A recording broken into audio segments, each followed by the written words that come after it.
Okay, we're recording. That's good. Oh, I saw a red light. That means we are recording? Yeah. And you can take any photos whenever we're not looking. It's on the right side.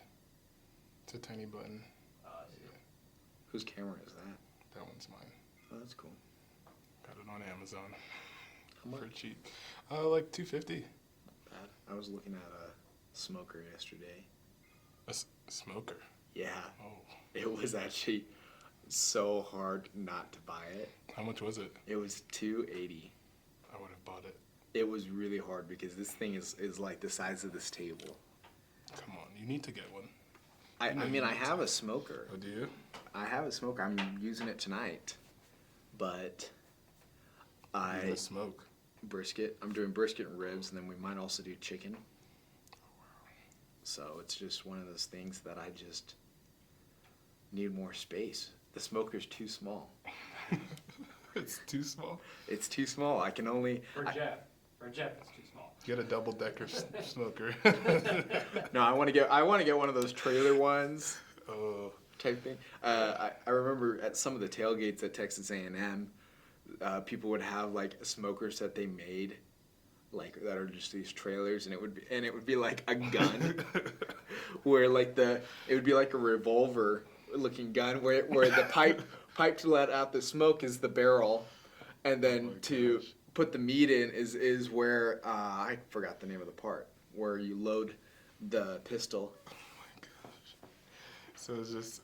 I mean, no, it doesn't turn, but No, but it's like a. It's yeah, all cylinder. Around. That's so nice. And then down at the bottom is where you'd have your fire. It was pretty cool. You gotta show me this smoker. I love smoked meat. Last time we had like real smoked meat was like at Vivint. They smoked some ribs for 10 hours before we got there. It was Nice. so good. It tastes so good, even though they tell you it causes cancer, but I don't care. Cancer's worth it in some cases. I think I'm better than cancer. You know, I haven't gotten it yet, so. Who knows? I might have it, but no one ever died of not knowing they had cancer. People die. I don't know if that's true, but Look, think about it. I'm thinking about it. People go to the doctor. The doctor says, "Oh, you have cancer." Next thing you know, next week, and they're dead. That's true. I'd rather not know. Yeah, that's my dad's philosophy. He always says, he's like, I don't want to know if I have cancer. The moment I find out I have cancer, I'm going to be dead. I'm the same way, but with the scale. I don't want to know how much I weigh. I'm the opposite with that. Yeah? Because I just like data so much that I got over winter break, I went and I got like one of those smart scales since I have a Fitbit. Oh, yeah. So that it tracks my weight and my percent body fat, and I just love looking at the chart every day. I look at mine, and it's just like I've gained so much weight since the beginning of, since the beginning of 2018. I was like 200, and now I'm like 240. Yeah. And I'm getting so fat. I mean, I go back up and down just depending on where I'm at because, I mean, sometimes I'll eat better. Sometimes I'll just eat like complete trash. Depends on tests and what everything that's going on with my life. But I usually hover somewhere in the 170s. I mean, over the summers, I'll usually be in the 160s because I'm walking more, I'm exercising outside. Yeah. I gain a lot of weight in the winter. I am a comfort food guy and only in the winter. So it's like, where's the Alfredo? Where's the pasta? The biscuits? Every year I'll gain 10 pounds between Thanksgiving and Christmas. I can count on it every year. I gained 30 this year. It was the first time I gained 30. I want to go home with you. You obviously have better food than my family. I went to Costco and I went wild. Was it just the samplers? No, I bought like $300 worth of stuff at Costco. You're going out. No, I see how this actually went down. You went around there all day just trying the samples, trying to beat the system. You ended up gaining 30 pounds. No, I was like, hey, let's go to Costco, and I got like wings, drumsticks, I love taquitos, queso, salsa, chips, potatoes, burgers, and I just filled up my freezer. No one was home for the break, so I was just nice. eating. Yeah, I've thought about getting a deep freezer just to have more freezer space. Just so you can have stuff like that or random stuff that you know if you buy that you won't use. I mean, maybe like once a month, like popsicles. Yeah. You know, I've been thinking about doing that, but my apartment's big, but not that big. where are you staying? At the Village. Okay. Are you in one of the big Yeah, ones? the biggest one, but don't really have room for a freezer. Yeah. All right, let's start. All right, I'm going to do a countdown. I'll introduce the show, and then I'll introduce you, and we'll get it done. Get her done. All right. 5, 4, 3, 2, 1. All right. Welcome to the Epic Journey podcast. I'm your host, Kennedy Matachwa, and I'm glad you're watching again. This is episode 5 with Jeff Gallini. I'm glad you're here. Yeah, I'm happy to be here. It's awesome. Today's been a good day for me, at least. I got a job at Vasa. Now I'm going to be a Vasa bro. So check me out in Vasa in Provo. I'll upgrade you for commission and stuff like that. All right. So What is the commission on that? I think it's $1 or $2. Oh, man, you'll be making the big bucks. I'll be hustling that that premium package. I don't care. I gotta Get the that premium money. package. Like, okay, like, Hey, bro. I'm ready to go out there. You can make better money doing a lot of things. I mean, for yeah, commission. maybe donating plasma, but how much money can you make just standing somewhere and someone walking by and say, "Hey, you want to upgrade?" and pressuring them into doing it? Yeah. It's not many calories burned. No, what you need to do, you need to go and just really start working out. Maybe take some steroids or something that like gets you like an outrageously deep voice. Yeah. And so you have a body like Arnold Schwarzenegger or like Mr. T type thing, and be like, hey, want to upgrade? Get a body like mine type thing. That's the plan. That's my 3-week plan. Your 3-week plan. Get jacked. Go back to Costco, fill it up, Just and straight just get protein. them guns. Be like, you want a gun like this? Stuff like that, and make that commission. The $2 commission. $2. The Yeah. big money. Yeah. And so I do have a question for you. I heard that you went to Texas A&M. And so what was the road from there to here at BYU? Okay. So like growing up, I actually grew up a Texas Tech football fan. My family's out from West Texas. And I went there and I grew up going to their football games, driving out to Lubbock, Texas, stopping at like little convenience stores. And then like freshman year of high school, I went to a Fellowship of Christian Athletes football camp at Texas A&M. And I really liked the campus. Camp was something else. My parents still say it's the best money they ever spent because I left camp saying I never wanted to become a Baptist. I just could not stand this preacher because he would just start talking really, really softly, real softly. And then next thing you know, he just started yelling, be like, and the Lord said so. I'm starting to fall asleep, and then I just hear yelling, and I'm jumping in my chair. My first, what would you call it, interaction with the Baptist preacher, he had this like cadence to him where he sounded like he was hyperventilating. And the Lord, and he would go, and you need to repent. And he did that for a full hour. I was like, this guy's going to die. He's going to croak. He's not getting any oxygen to the brain. So went to that camp, and then right after that, I went to camp at BYU, and I was like, holy cow, like housing level is just completely different. So food was better at A&M, a lot of the stuff was just better at A&M. So, but I'm still a Texas Tech fan, so didn't matter, didn't really care. And then my sister, my like sophomore and junior of high school, so she was applying to colleges, and then she decided to apply to Texas A&M. She was like, oh, it's in Texas type thing. I'll just apply there and see if I get in. And then she got in. She got into a bunch of schools, and then she just decided, it's like, you know what? I'm going to go to Texas A&M.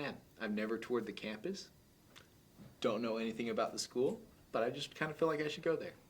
So she went to Texas A&M, and then after that, like our family started going down there more and learning more about it, and we're just like, man, this is actually really cool, like because it had all of these traditions. We went to football games, so we were fan. I can honestly say that I didn't jump onto the Johnny Manziel bandwagon because we converted 1 year before that. Oh, okay. So it was the Ryan Tannehill thing in the Big 12. And then, so I became a Texas A&M fan. I just loved everything about their campus, a lot of their values and stuff. So fast forward, I graduated from high school, went to Texas A&M, and just absolutely loved it. From there, I went on an LDS mission to Nevada, and close to the time that I was finishing up, I was like, okay, well, I've been spending 2 years serving God, so I figured I'd go and ask him. I'd be like, where should I go to college? And he answered my prayer, and he said, you should go to BYU. And I was like, I don't want to go to BYU, though. I'm not going to BYU. Because in my mind, whenever I think of BYU, I just think of like all these weirdos that I went to church with or went to high school with, that I was like, I'm like, these people don't understand sports. They were just kind of socially awkward. So I was like, I don't want to go to a school full of those people. Yeah. So from there, I went back to Texas A&M. Yeah. Because I was like, no way. Went to another year there, loved it. Some of the greatest friends I ever met were from there. I went to all the football games, did Aggie Bonfire. Went to all the baseball games, and then at the end of that, and then I was in the process of changing majors from political science, because I wanted to go to law school before my mission, to economics or the business school. Mm-hmm. So I was changing my major, and during that, right at the end of the semester, they went and they were like, okay, well, you won't be able to register for classes until your new major goes in, and that won't happen until your final grades are posted. So I'm like, okay, whatever, I can wait. Right 1 week after the semester ended, I got on a flight to go to Germany, because I was going and I was working for a Belgian chocolate company that's parent company was based in Germany. Mm-hmm. So, while I was there, like, I'm emailing these people, because after my grades posted, it still wasn't letting me register for classes, and they were just like, and they emailed me back. They're like, yeah, we have the IT guys looking at it. They have no idea why you can't register for classes. It's some glitch in the system. So I was like, okay, well, I need to register for classes. Yeah. I'm a junior in college. I don't want to sit around here and wait. Mm-hmm. So after that, they went and they had me. I was still there, and finally, the day that the entire system was going to lock, they emailed me. They're like, "Hey, we got it to open. You can go and register for classes. We got it working." So I start registering, and I was in a hotel at this moment, and the hotel Wi-Fi went out. So I had registered for one class, the hotel Wi-Fi went out, and I'm like, you know what? It doesn't even matter. Yeah. I'm a junior in college. I registered after the freshman. Yeah. It doesn't matter. I didn't get in. I'm not getting in the classes I want. Yeah. I was like, I'll just go to the classes I want during ad drop week, and then I'll just end up with all the classes I want anyways. Right.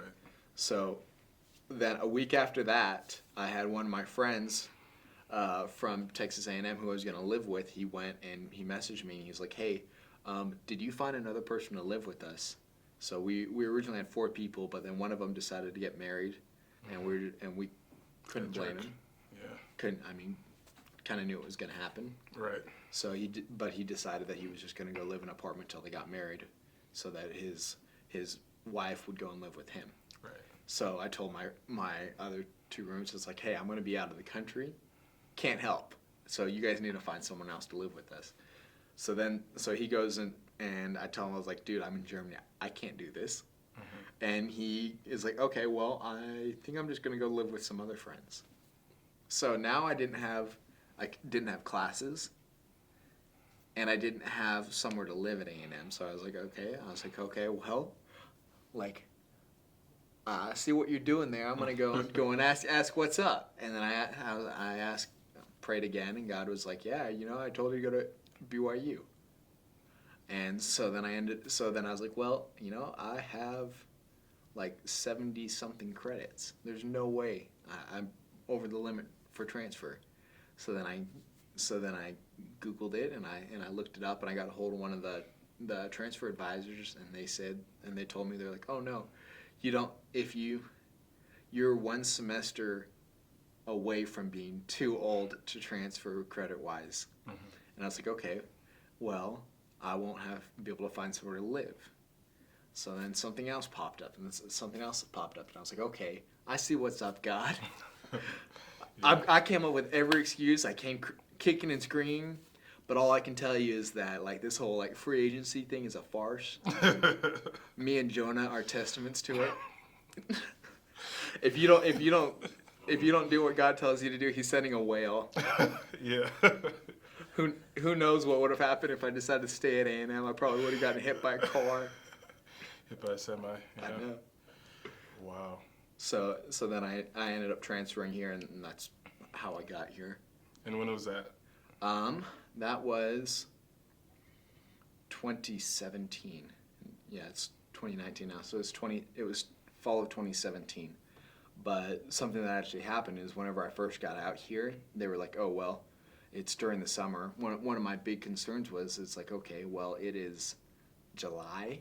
Mhm. Classes start in September, and I already missed admissions deadline."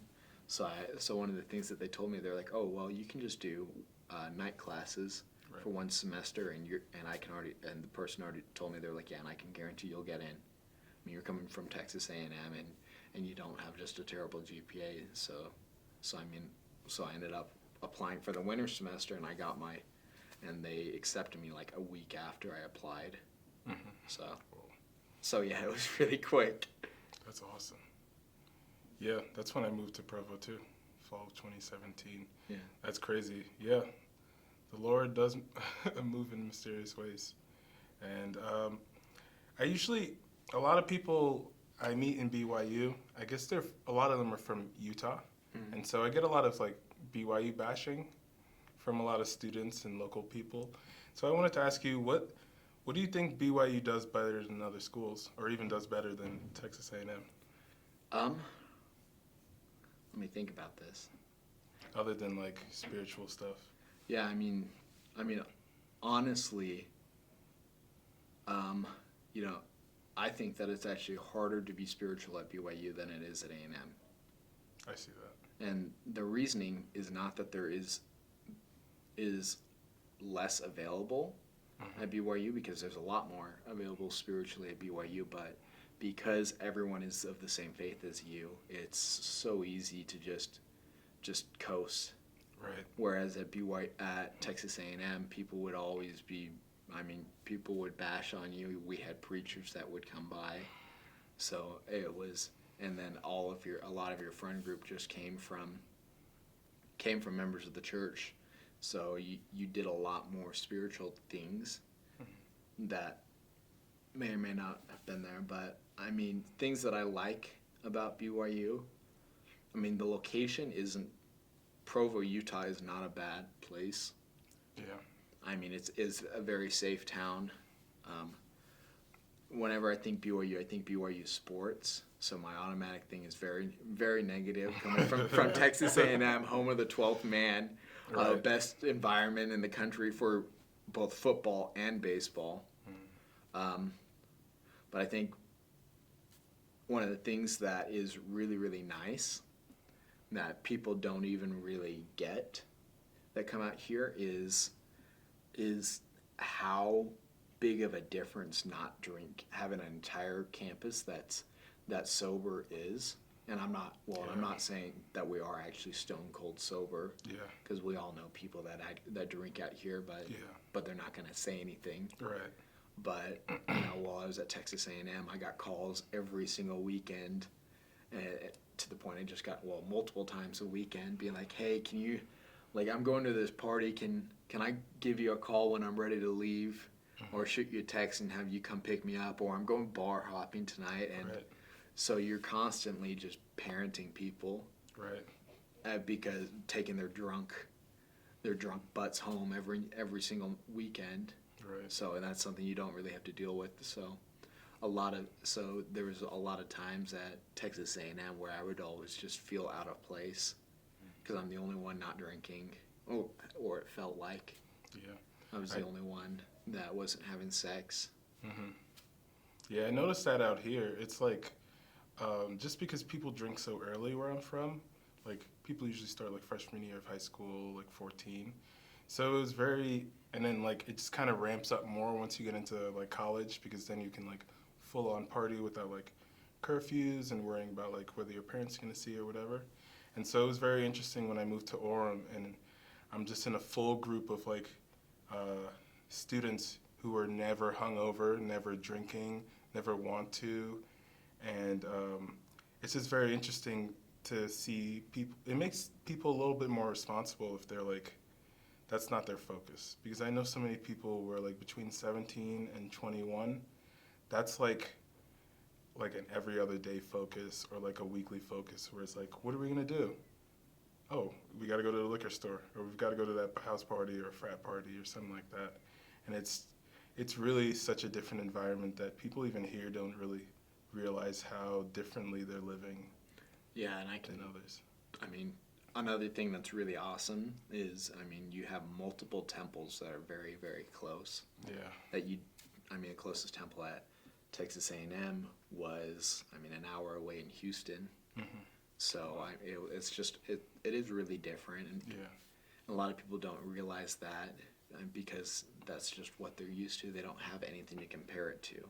Mm-hmm. Academic rigor is that, I'd say, they are very, very demanding at BYU Right. in all of your classes. Yeah. Whereas at Texas A&M, I had TAs that would cancel class because they were hungover from the night before.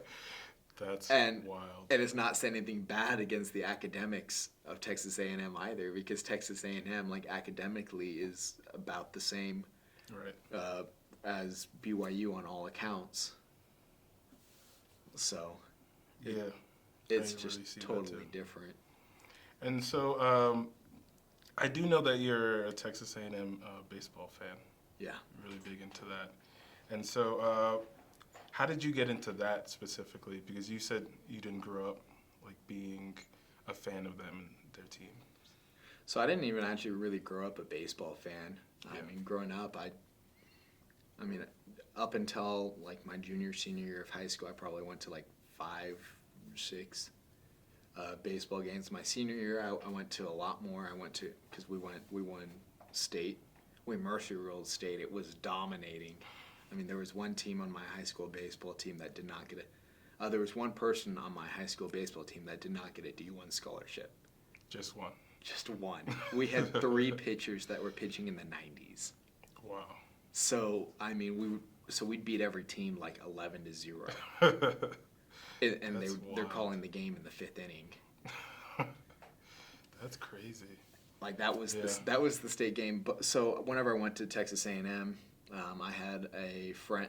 My sister was there, and one of my sister's friends invited me to go to a baseball game with them. Mm-hmm. And Texas A&M baseball is just an animal in itself. Mm-hmm. Like, you can look it up. Texas A&M has what is considered the greatest chant in all of college baseball, where after a 4-pitch walk, the student section will start going ball 5, ball 5, ball 5, Yeah. ball 5, and then you'll throw it So it's just getting in this pitcher's head. Throws another ball. The entire stadium is now ball 6, ball 6, ball 8, ball 9, ball 10. The highest I ever saw it is people going like this. Ball 12. That was the highest I ever got. And it's some of the best hecklers you'll ever meet in your life. Like, they'll find out about the time that you pooped your pants in the 3rd grade. They'll go and like message people from your hometown. They will find out everything about your life, and they will make sure you know, and are crying by the time you leave.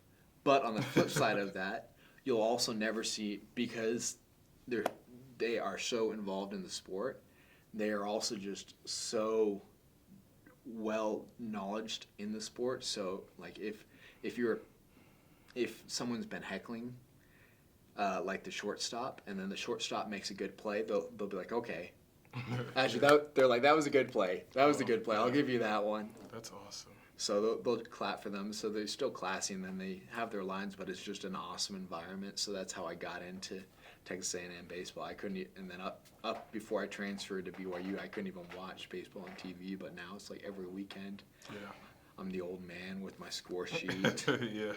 just tracking the plays and watching baseball because it's just fun to watch since I don't have anywhere that's fun to watch baseball here.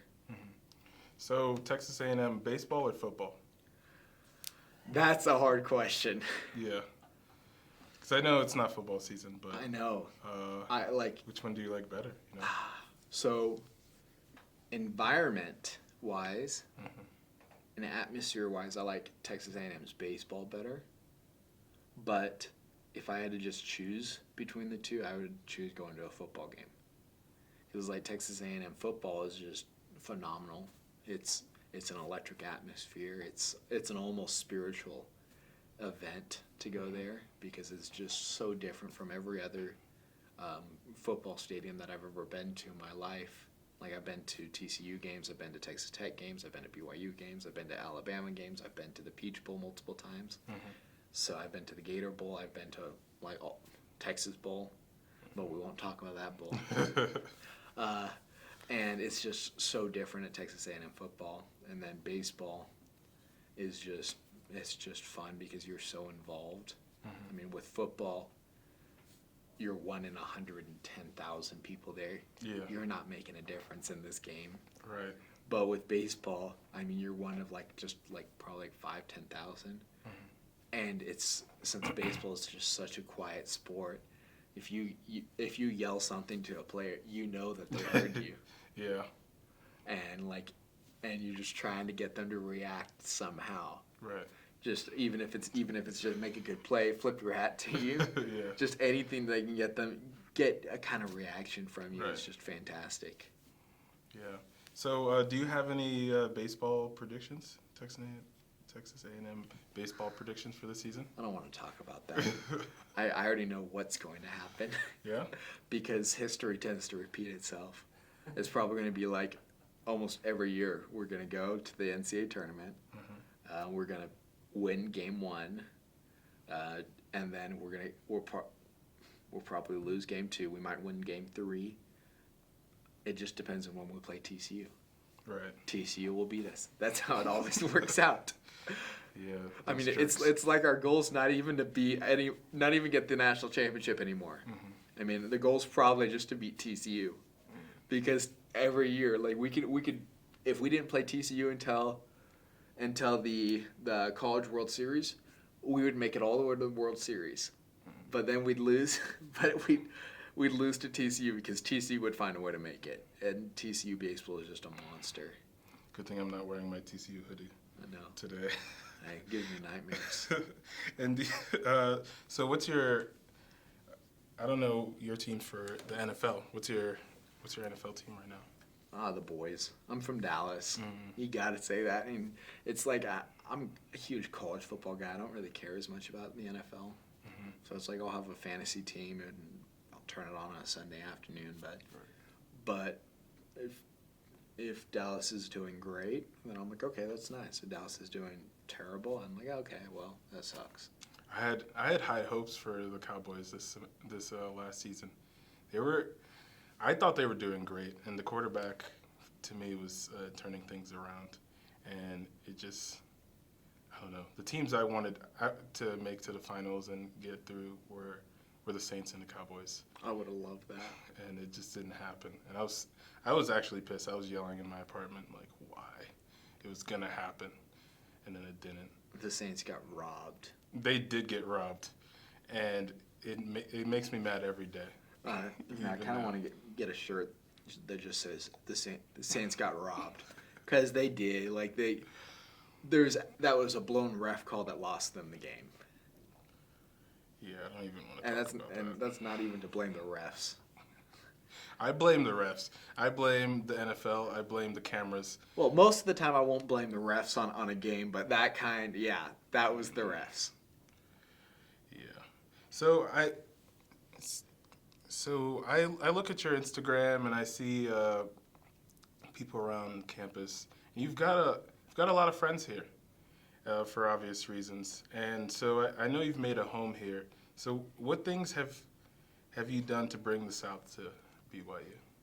So whenever I first got to BYU, honestly, it was the worst that first semester was my worst semester of school in my entire life.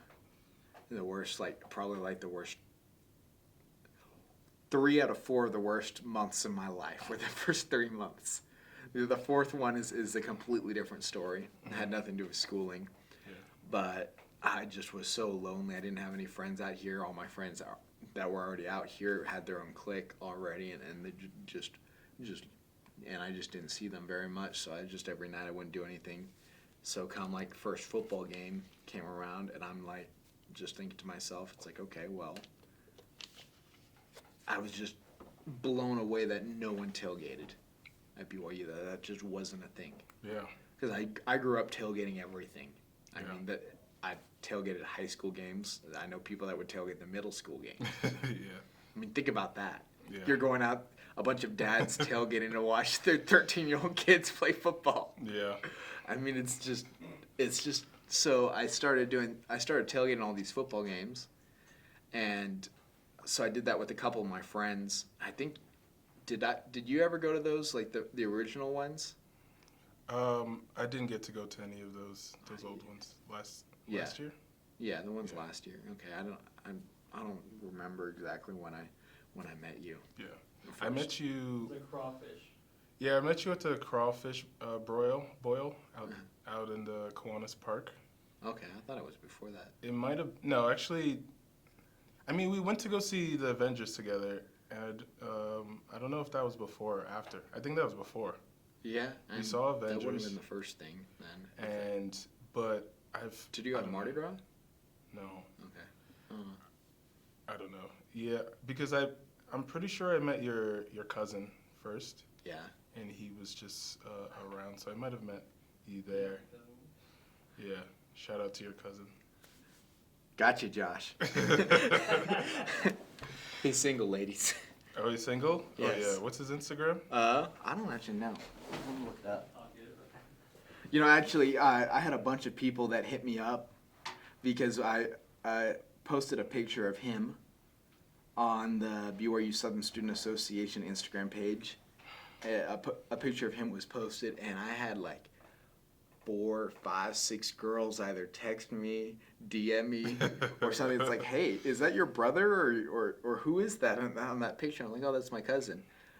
And since it says on the caption that he's single, everyone was like, man.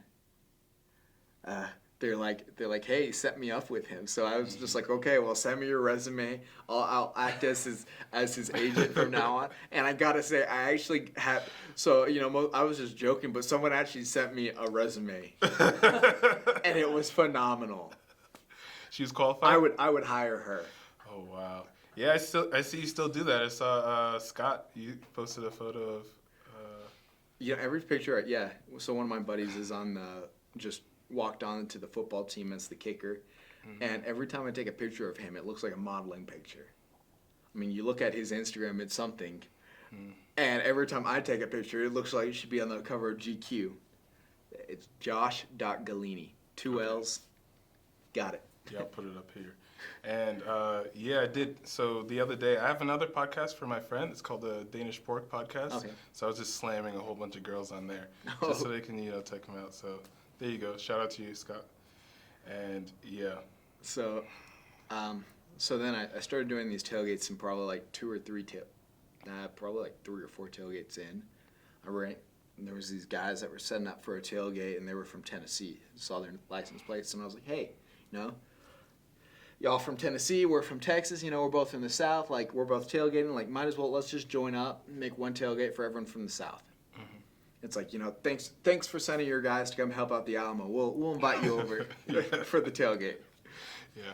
So they came over, and he would just, like, they hung out at our tailgate for a while because their tailgate started a lot later in the day. And they were just like, oh, man, they were like, it's really cool that you have just had people just coming and going all day. Mm-hmm. So, and we're just like, yeah. And they told us that that people from back in Tennessee were giving them money to host these tailgates, but they just had trouble getting people out. And I'm like, oh, I'm good at that.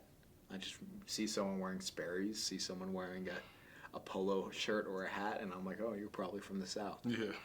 So I just started inviting all these people from the South to the tailgate, and it became like this tailgate for everyone from the South, and then it just led into the Southern Student Association, which we've thrown a huge crawfish boil. We're throwing a Mardi Gras party next weekend.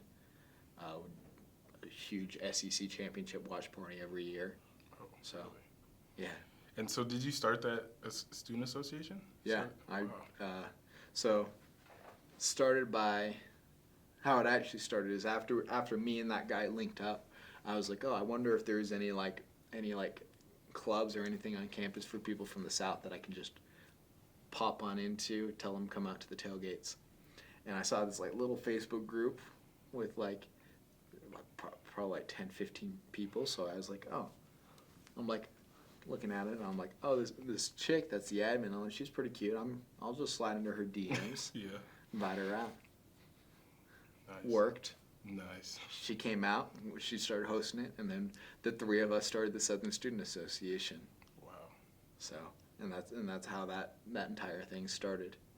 So, moral of the story is slide into people's DMs. Exactly. That's what I always tell people, but people say no. They gotta learn. They're gonna learn. I think it just depends on the person that slides into your DMs. Because if you have a two personality, it doesn't matter. It doesn't matter what you look like. That's true. Because I don't even like texting, but I can hold a conversation better than most people because I just have just a bunch of random things that have just happened to me throughout my life that I can just tell stories all day. Right. I'm ready to be an old man in a rocking chair. I already got the stories to tell all the little kids. Yeah. I'm the same way. I can't wait to be a crazy old man. Just tell people what happened to me in Provo or in New Jersey back in my day, And so what's your favorite thing about BYU SSA? So probably my favorite thing is that you get to hang out with a lot of people that come from that you have a lot of similar interests with. Is you have a lot of community. Mm-hmm. Like one of the things that I loved about Texas A&M being on student Bonfire there is everyone makes the joke at Texas A&M that it's like, man, you're in Bonfire. They're like, that's a cult. And the funny thing is, if you're in Texas, everyone makes the jokes about Texas A&M saying that that's a cult. Really? So Bonfire is the cult within the cult. Oh my gosh. Because like if you're on Bonfire, like one, you don't know anyone's names because everyone has a nickname. That's a Bonfire nickname. Right. And so you'll just see all these random people around campus, and you just have like this secret language between you that creates like this just super super strong community, and you make awesome friends because you were out there just chopping down trees by hand, and then like from 6 p.m. to 2 a.m. every night throughout October, November, you're picking up these logs with like 20, 30 people, these like big logs, and stacking them up to make this bonfire, and then you're all just covered in fire ant bites all the way down your face, your neck, everything from like fire ants getting in these logs. So I love that community aspect, and just coming out here and being so lonely. One of the things I was looking for is community. So I wanted to kind of create something like that, and I feel like we've done a decent job. That's still one of my things that I want to work on, is making it something that anyone can just jump on in and automatically have just a ton of friends. Because like at Texas A&M, there's a lot of people that I became really good friends with that I wouldn't have even been friends with at all, right, if it wasn't for Bonfire, because just shared interests between us. It's like I have no shared interest with you. right. It's like we don't like the same kind of music. We come from a different like demographic. We're a different religion. We're a different. We think different. Like nothing in common at all, except Bonfire. You just became awesome friends with this person. I mean, it's like one of my friends. The first time I met this chick, it was because she had. I gave her a ride to Bonfire, and she was high, and between like stacking these logs, she had blown up a condom, turned it into a balloon, and was just going around like poking people with this, and it's like, and I'm like, who is this person? Wow. Yeah. That's So amazing. It's pretty. Like I said, BYU is a little different than Texas A&M. I have a lot of just random stories like that and just parties I went to, just stuff like that is just like, man, like, I have no idea what to say. Yeah, that's what I try and tell people. I know a lot of people who are looking for like friends or like partners that are very specific, either a specific person in this way, like, oh, I need a baseball player, or like, I need someone exactly like me. Like, I know people who say, I like comic books. I need someone who likes comic books just as much as I do. And I found that like my best relationships or friendships are people that I least expect to be close with. And you can find like a whole different perspective just because you're talking to someone who doesn't see the world the way you do. And so you can kind of like, you know, make your life a little bit more robust, because like every day they'll come and say something that you've never thought of, or Yeah, stuff like I that. can agree with that. One of my really good friends out here, like, I'm just like this diehard, just if you stereotypical Texan in every single way. Mm-hmm. Like, you know, except I don't really like belt buckles. Everything else though, I got it. Right. One of my best buddies is like this, like, total like California bro, and just everything stereotypical California is him. Right. So, and we're just really good friends still, and I've just not really cared about most things when it comes to my friends. I'm not too picky. Like, going off of what you said, one of my good friends, good friends now. So the only reason I became friends with her is one of my friends went and told me, it's like, hey, yeah, you should take this girl on a date. So we went on a date, and I was like, okay, whatever. I was like, actually, we had a fun time. But then we went, probably like a week later, I went to go talk to her, ask her on another date, and she just totally rejected me. Totally rejected me. Mm-hmm. But it was after one date, so I don't even care. Yeah. I mean, no normal guy has feelings after one date. I mean, I'm sure there's exemptions to this, but no normal guy should have feelings after one date. Yeah, you're triggering me with that sentence, because I know so many guys who get so sprung after one date, and you should not. So we became really good friends, actually, like that. After she rejected me, like 2 weeks later, we went like on a weekend camping trip together. Oh. Like me, her, and a bunch just other friends. Yeah. And just became good friends. And then like just a while ago, I was asking her, I was like, yeah, you know what? I was like, you know, I'm curious now. It's like, what actually happened? Like, why did you just decide to reject me? And one of the things she said that just really stuck out to me, like, the rest of it, like, there was a lot of difference, and like, I don't think I would have actually dated her, and she wouldn't date me, obviously. Yeah. But she's like, you know, I just think our music tastes are too different. I'm like, what? I'm like, that's weird. Yeah, that's so specific. I know. So I just thought it was hilarious at the time. That would have pissed me off, to be honest. I'm like, what? Given I do listen to music that, like, no one. I have the weirdest music taste ever, but I just don't care. I can listen to almost any kind of music. What kind of bands are? So it's like, I love, like, stereotypical Texas. I like all these bands that are just no one's ever heard of before. I like Josh Abbott Band. Mm-hmm. To name the bigger ones, I like Josh Abbott Band. I like Randy Rogers Band. I like a lot of these small Texas bands, Flatland Cavalry, Shane Smith and the Saints, that no one's ever heard of. Mm-hmm. But then I'll also go through phases where I'm listening to nothing but Snoop Dogg. Yeah. And then I'll go through a phase where I'm listening to nothing but Leonard Skinner's. Mm-hmm. So, but it's like, band. So I can just go. So I listen to almost anything. I'm not a big fan of pop music. I like actual music. Mm. Yeah, I like some like high quality pop music. I think like Khalid is pop right now, and you know Khalid? I don't know if I think he's more like R&B.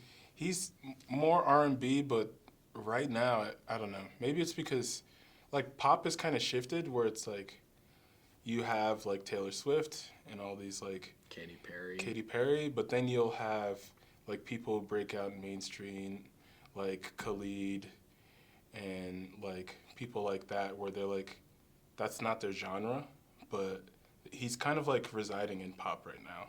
Yeah. Yeah, but I don't like pop And there's a couple songs Yeah. from Khalid that I like.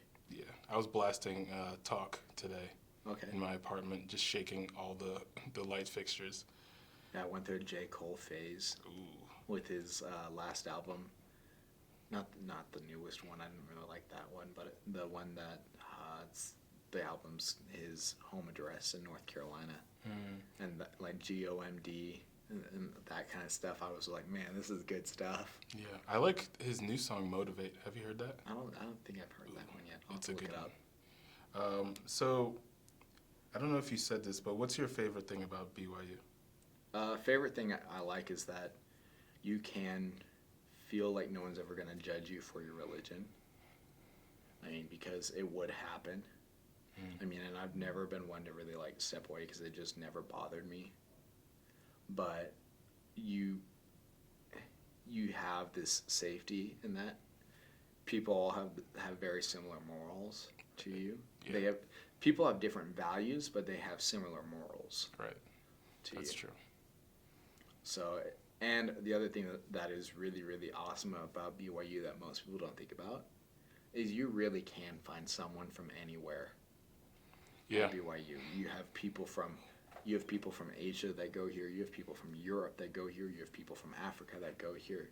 You have people from South America that go here. It is really, really cool how you have all these people at all these places. I wish BYU would more embrace that. Rather than just let the dominant Utah culture just dominate everything.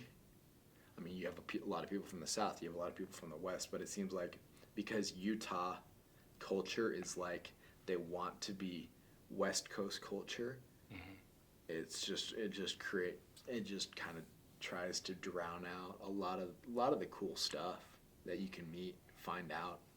I think a lot of that can be the Utahns that are the Utah students that come here, because like I said, I think there's a lot of like ingrown shame from being from Utah. Like, oh, I'm just from Utah. I'm just from Salt Lake area, and so a lot of people kind of when they come down here, they're like, oh, let me change to be a little bit like California, because when I came out here, my like thought of BYU and what I've heard about BYU, that it would be like ultra religious and not diverse at all, and that I'd go there and I'd be like, I mean, I do stick out. I'm like 6'9" and black, but like that I would stick out just like phenomenally, and that there'd be no other different people. I don't that know. would I could just, point like, you out in any Yeah. crowd, but it's mostly because of Yeah, your height. That's true. But like that I'd be the only white person for hundreds of miles. Oh yeah. Or like the black person. I'm not white. But I'd be amongst all white people. Identify. Yeah, and I like, but I see Asians everywhere. I see black people and Hispanic people and stuff like that. And yeah, when I was coming here, I was thinking people are just gonna be walking around like dressed like pioneers, like dresses to their ankles, and just women just walking around. But it's not like that. Like, it's very diverse here. Like, you never know who you're gonna meet and bump into here and what they're into. And like, yeah, Utah's a. But think about BYU's how different. awesome it would be to have if all of the students that were already at BYU first day of school with all the incoming freshmen, they all dressed up like pioneers. Yeah. Just imagine being an incoming freshman, you're already nervous, and you first day of school, you're thinking you look like hot stuff, and everyone is dressed like pioneers with bonnets and everything. Yeah, that's what It I would want. be the greatest practical joke ever. Every time you walk into a room, people are praying on their knees. Everyone, Scripture study. only. people are like, man, you're just like, did you see that football game over the weekend? And people are just like, I don't have a TV. Bunch of everyone pretends they're Amish for one day. I just have my scriptures. I don't have that devil box. Yeah. I think BYU's trying to get that out. Like, did you see that Instagram story they had with the president? And they were like, we have diverse people. It was a little, like, story. It had, like, a black guy and, like, a guy from Asia. And it was, like, they were trying to show that, like, yeah, BYU is not only just, like, white Utah people. It's an international institute in its own way, you know? Yeah, and I wish, unfortunately, BYU likes to act like it they like to portray that they're trying to become much more diverse, but then they have a lot of the policies that are really just Utah centric. Mhm. Like one of the things that I thought was really interesting is Vanderbilt University. They have extra long Christmas break. They have an extra long spring break and an extra long Thanksgiving break. And the reasoning why they do that is they say, look, a lot of our students are not from Tennessee. They're not from this area, so they need a chance to go home and actually go out and go home, because we have people that are come from across overseas, and at BYU you can't do that. No. They don't do that. You don't have a spring break. You don't have a Thanksgiving break, really. You don't have. I mean, you have like 3 weeks for Christmas break. It's shorter than every other school. Yeah, you said spring day. You texted me about spring day. I was like, what is that? And that's the that's the spring break. Yeah, we got 1 day, and that's a new thing. Well, Oh my before I transferred here, I came up and I was visiting one of my good friends for Easter weekend, because I was at Texas A&M. We had Good Friday and the Monday after off, at least Good Friday off. Yeah. And I was talking to my friends, and because I had driven down here, I was like, "Oh, hey, let's go do something. I'll be here for Good Friday." And he's like, "Oh, I have class that day." And I look at him, I'm like, "You have class on Good Friday?" It was just absolutely blew my mind, and I'm like, this is the day that Jesus Christ was crucified. This is a Christian school. Good Friday's not off here? No. No. You have school on Good Friday. And it's not even like they do something special for it. It's just another school day. It's so weird. That is definitely weird, because everything's closed on Good Friday in Jersey. And yet, we have, I guess you can say that we have President's Day off. We have Memorial Day off. We have Martin Luther King Day off. And I guess technically you can say we have a day off for St. Patrick's Day, since the spring day correlates with St. Patrick's Day. That's true. But there is a day off for Pioneer Day. Yes, there is. So yeah, you're right. You have a day are off the day Utah-centric. they came to Utah, but not the day that Jesus Christ saved us from our sins. So I do see what you mean, that a lot of it is Utah centric, because I don't think Good Friday or even Easter weekend is such a big deal out here. Yeah. Because I think that kind of comes too close to like conference weekend, and so people are more focused on general conference happening and when are we going to go over there and see what's going to happen, and so people just that's not really a priority out here. That's really interesting. So I've always thought that's one of the things that rile me up. Is every once in a while I'll just lay in bed at night and I'm like, I go to a Christian school that doesn't give me Good Friday off. I'm like, I don't understand it. It makes absolutely no sense. Like they could have even had, they could have even given us the spring day to correlate with Good Friday. That's true. Instead of St. Patrick's Day. Given it Mixed messages. I know. Leprechauns are real. That's the message. Is find yourself an Irish person. And catch him. Yeah, they're giving you an extra day to find your Irish girl to kiss them on St. Patrick's Day. Ooh, yeah. That's a good idea.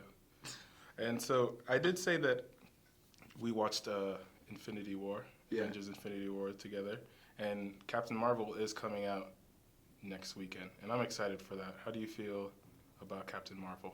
You know, I might disappoint you a little bit, but I don't actually care that much for superhero movies. Really?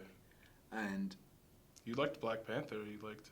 I love Black Infinity War. Panther. That is the best superhero movie ever made, without a doubt. I think that it should have won more awards than it did win. It was a phenomenal movie, but a lot of what I don't like about superhero movies is it's very hard to relate to characters because they're so different from you. I mean, like one of my favorite movies all time, Schindler's List. I love Schindler's List. I love Hacksaw Ridge.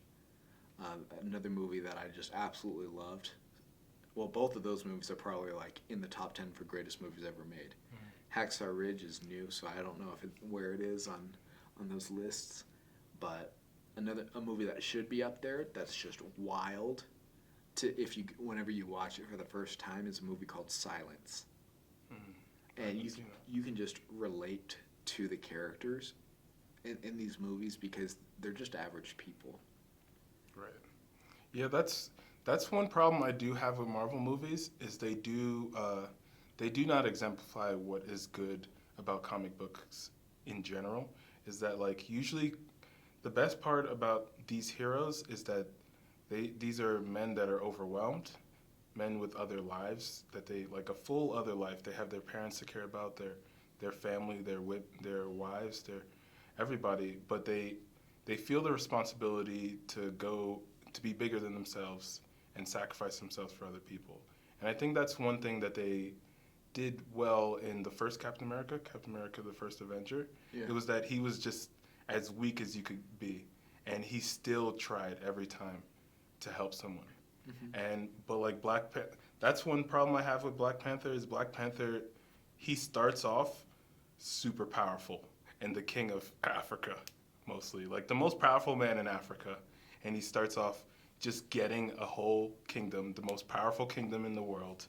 And his only real problem was that maybe his stuff will get out and maybe his illegitimate cousin will come and take his power. And then at the end, it ends with him being the most powerful man in Africa and in the world. And just kind of being like, hey, I'll let you guys have our technology. And that's not how I usually feel about comic books in general. Is usually it's the underdog story, and he just like grits his teeth. Except and Iron Man also. Iron Man, that's true. He is the most powerful man, and that's the problem I have with Marvel movies is that like Thor, a god, comes down, and like Black Widow. I'm those thinking are the about most this now. Yeah. They're the most powerful spies in the world. Nick Fury is the most powerful spy in the world, and Spider-Man is the most powerful teenager in New York City. And it's just like, all right, we're gonna punch, and you just see them punching, and like Captain America jumps out of the window. He jumps out of like a 20-story window, falls, and he's like, all right, I'm out. And so it's like that's the problem I have, where it's like they're like, okay, we have to do this, and then they fight each other, and then they win. Yeah. And like that's pissing me off because usually a superhero, he has to fight till the end, and he barely survives at the end, and then he gets it done. And so that's one problem I have with comic book movies. But Captain Marvel, I am a little excited for it. I've seen a lot of bad press for it because in all the trailers, Brie Larson doesn't smile.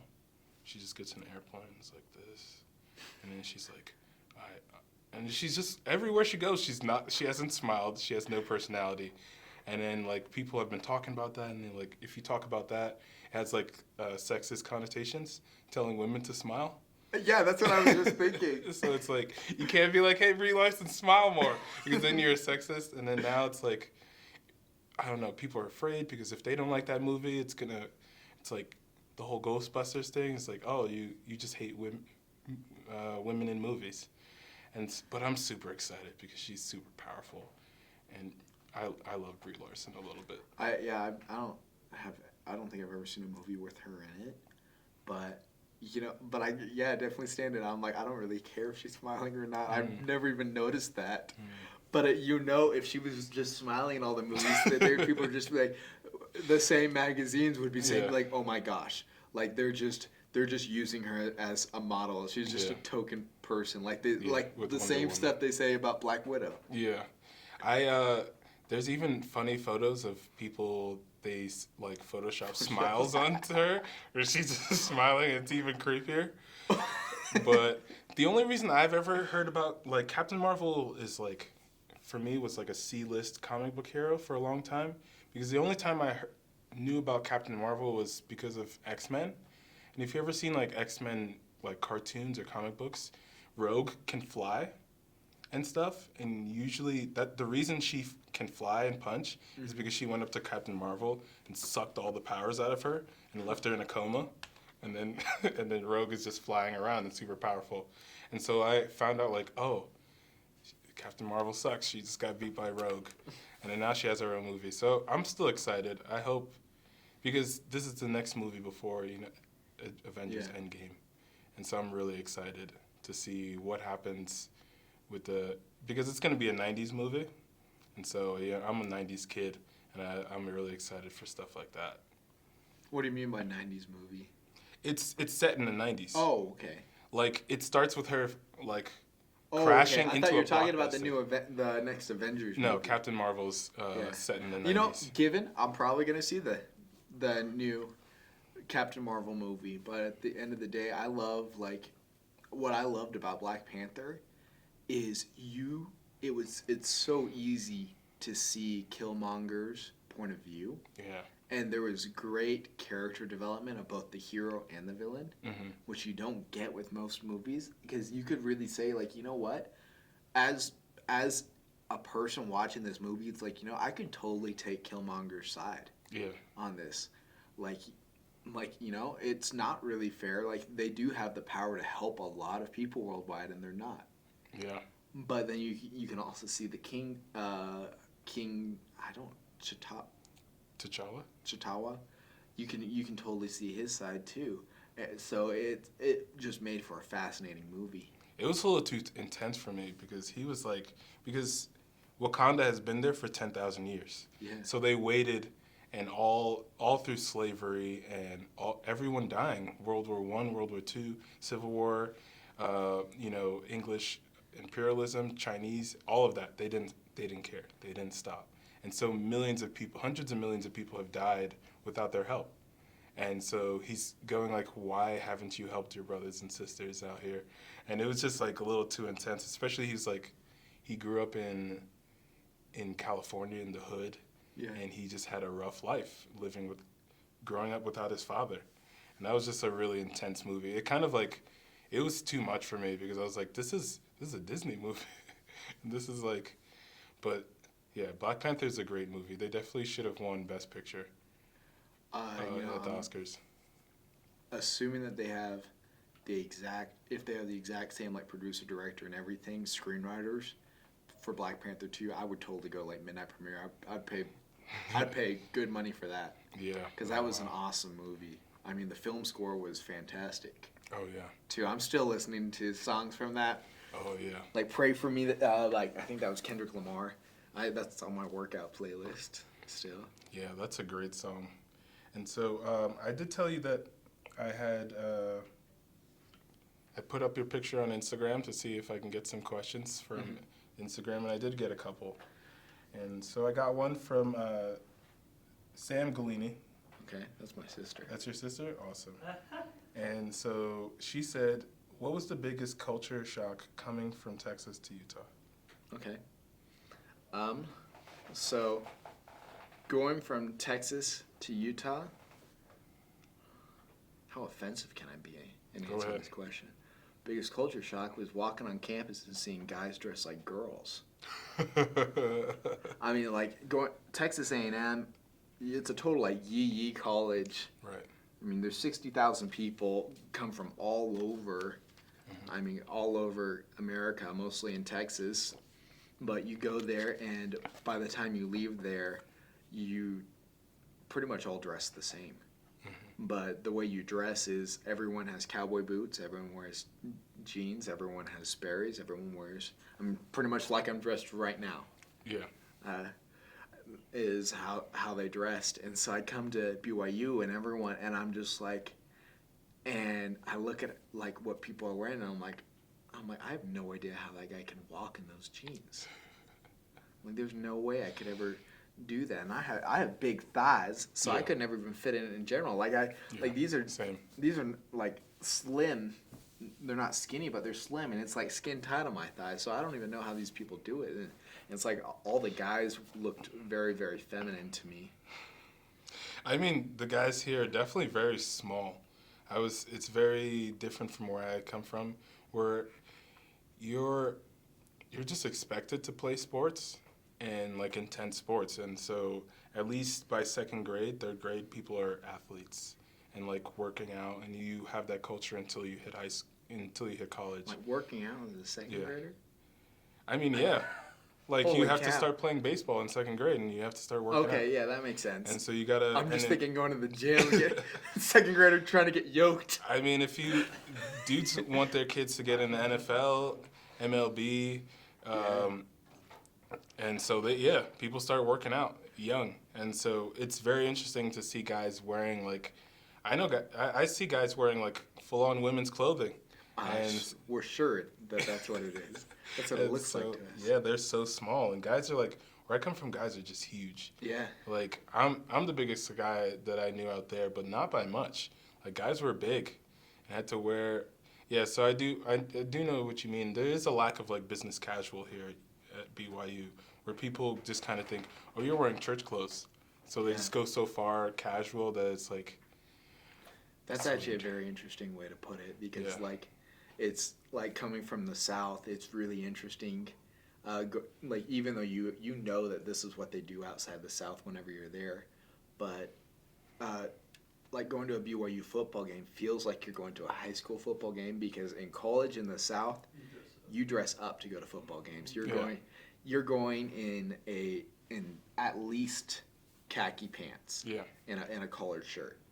At least. Yeah. I mean, there was football games that I went in like a blazer, some kind of necktie, and a lot of that has to do with Greek life. But then one of the other things that actually you reminded me of with everyone is people like to talk a lot more trash out here, and it's people that shouldn't be talking trash.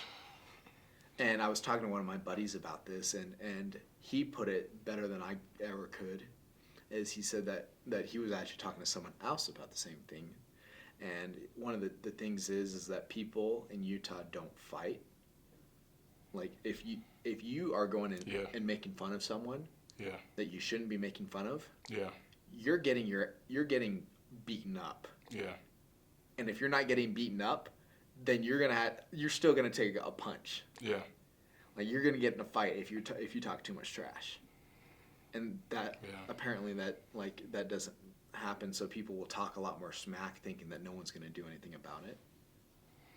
Yeah, I mean, I've definitely experienced that where it's like, I don't know why you're saying this. Like, where I'm from, like you're saying that to start a fight, or you want me to punch you. And so it's very odd how rude people can be and how offensive people can be to people's faces, or like to people that they know over text, and just not see anything of it.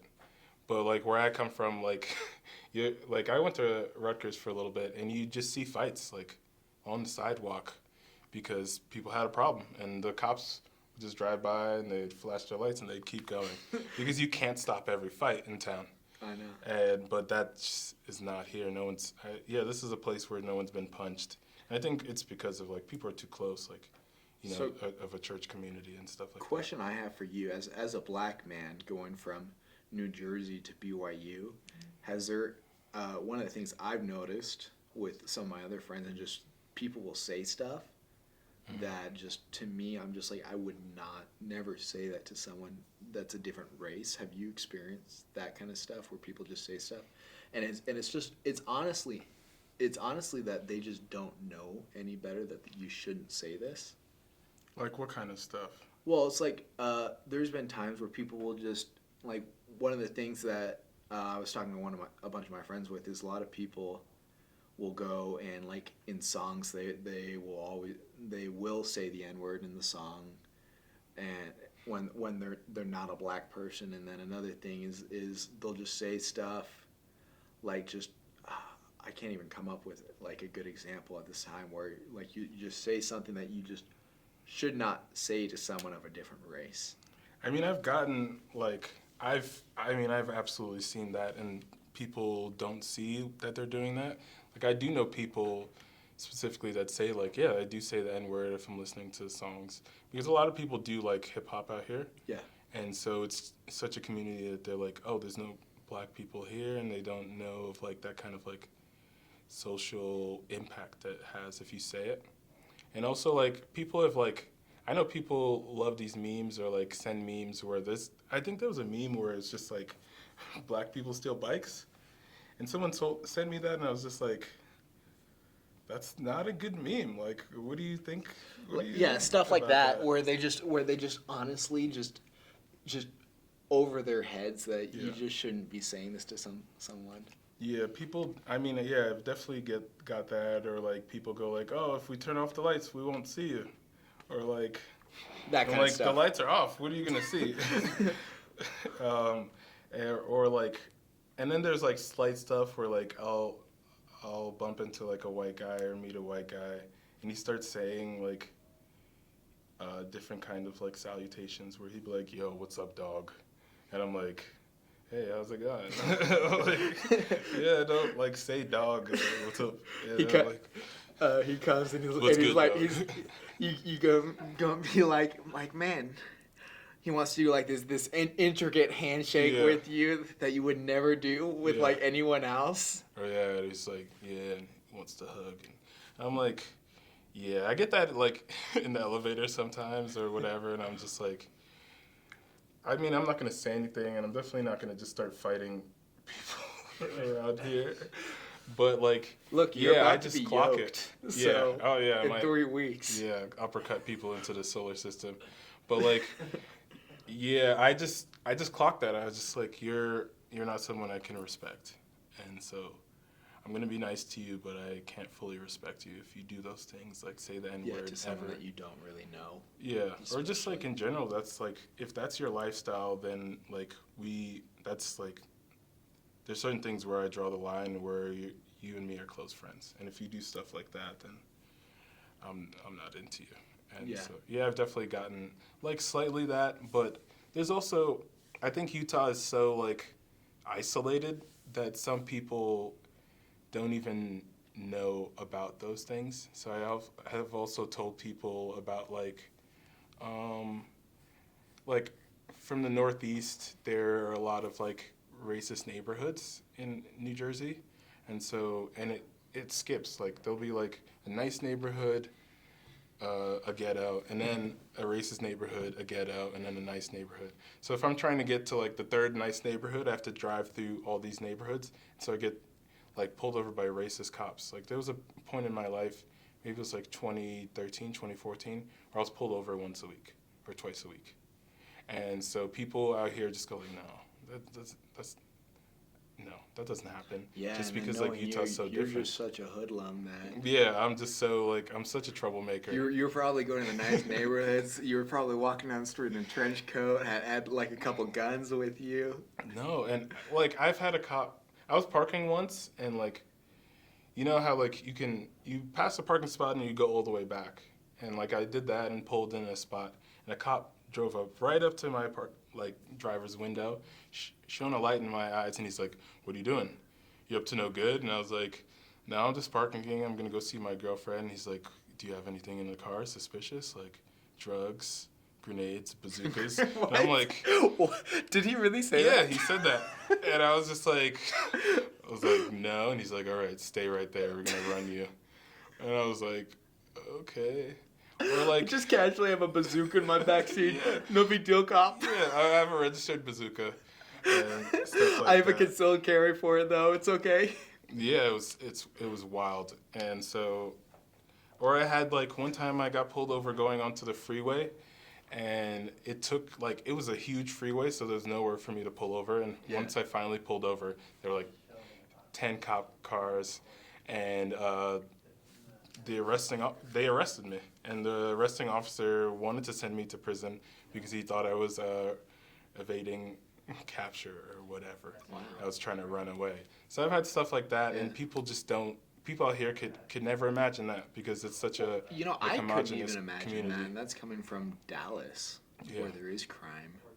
I mean, given I was from an upper class white suburb, so I was from the wealthy suburb. But I mean, I had black friends, and I know that some of them did have problems, with the same kind of problems. But it's just unfathomable to me. Like one of the things I was thinking about a while back is how like for black people in general, like white people can get away with so much more. Yeah. Like I just think about stuff that I've done, stuff that my dad have done, which I can't put on the internet for obvious Yeah. legal reasons. That I'm like, you know, if I had gotten caught, then they would have just said, oh, boys are being boys. Yeah. But if you were caught doing the exact same thing, they would have been trying to send you to prison, saying that you're, and just portray you as like a gang member and stuff like that. Yeah, that I was out thugging, and it's honestly wild. Like even sometimes I'll be in the car with like my friends who are white, and the way that they even drive. Like where I was from, I had to drive perfectly, or else I was gonna get pulled over, or just cops were just gonna see me. But out here, I see people driving like in the middle of the road, or like swerving between lanes, and They just should not be paying pulled attention. over. And they should be pulled As over. someone that drives on these Yeah. roads, I want you to be pulled over. Yeah, and it's just so dangerous. No one cares, and this is such an environment where like there aren't cops around every corner to give you tickets and stuff like that. And so I always just see that and like recognize this is just such a different environment where people have no relationship with the police in a way that I did back home, and can't fathom how like that kind of relationship causes a strain on certain like black people, because they get pulled over, they get a ticket, they can't pay that ticket, they get arrested, they go to like county jail for a little bit, and then they lose their job, and it can just snowball for people like that. And Utah is just such a like an alien place, kind of like because that just doesn't happen here. Like they're not pushing to get money from people, or there's no like racist police dynamic, because there's no like black or Hispanic major population in certain like municipalities and stuff like that. So it's very different. Yeah, where I'm from, my town, I don't know if it is anymore. I don't know if anyone's got us beat, but we were the #1 speed trap in America.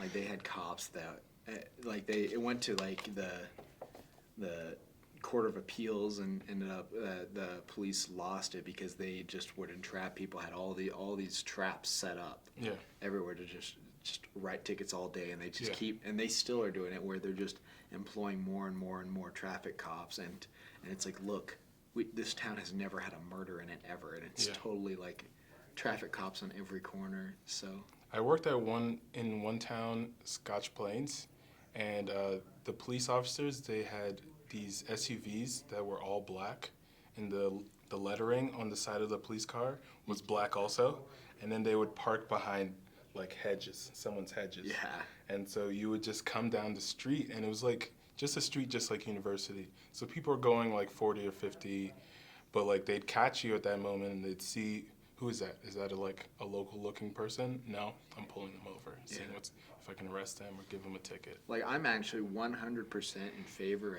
of speed cameras instead of traffic cops. Yeah. And I understand that traffic cops do play a role in like fighting drugs and stuff. Yeah. But for the most part, a lot of what they're doing is just writing speeding tickets. Just put in the speeding cameras. Yeah. Let us go on Waze and put where the speeding cameras are, so we know where not to speed. Yeah, it's just wild. And you don't feel as bad. It doesn't ruin your day if you drive by the speeding camera and it gets you, and you see it flash. You're just like, okay, well, that sucks, but I deserved that. It's just all you can say. I thought they removed those. I thought they deemed them like unconstitutional in some way. I don't know. We had them in Jersey. In Germany, they have them everywhere, but you just use an app that tells you where they are, and you just slow down. That makes sense. I do have another question from a friend, Mikhail Kidd. He asked, why are you wearing cutoff jean shorts?